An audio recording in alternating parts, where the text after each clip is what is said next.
बोला बोला छठी मैया की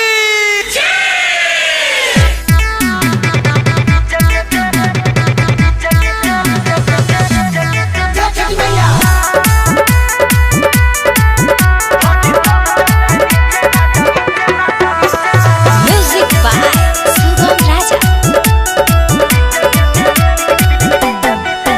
घाटे वही में चारो बज गए देखी चारू ओरी जाम लाग गए। घाटे वही में चारो बज गए देखी चारू ओरी जाम लाग गए। आए हाय बीचे बीचे धरी दौड़ा के नीचे राजा बीचे बीचे धरी दौड़ा के नीचे राजा बीचे बीचे धरी दौड़ा के नीचे।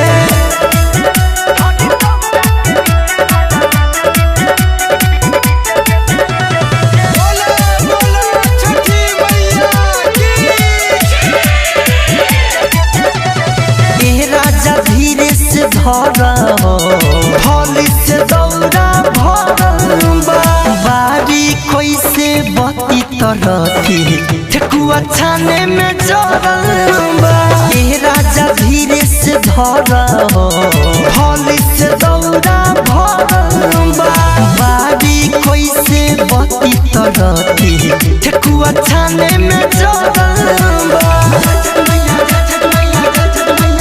ढाका मुकी होता होने तनी धोबी न तो गिर जाई अरग सबी।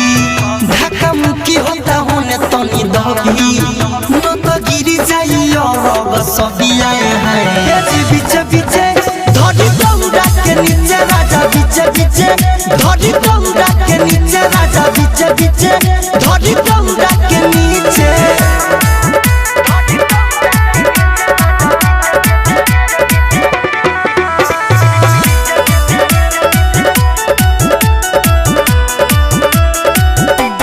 मुड़ी पध के भारी दौड़ा गजबे कमल चक्कर डर लागे हमारा गिरी न जाए गीतों गीत के गाएला। मुड़ी पध के भारी दौड़ा गजबे कमल चक्कर डर लागे हमारा गिरी न जाए गीतों गीत के गाएला।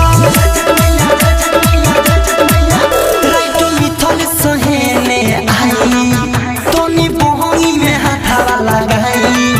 राइटो मिथल सहेने आई तोनी बोहनी में हाथावा लगाई। आए हाय बीचे बीचे धरी दौड़ा के नीचे राजा बीचे बीचे धरी दौड़ा के नीचे राजा बीचे बीचे धरी दौड़ा के नीचे। लाडली फिल्म्स रिकॉर्डिंग स्टूडियो दिल्ली।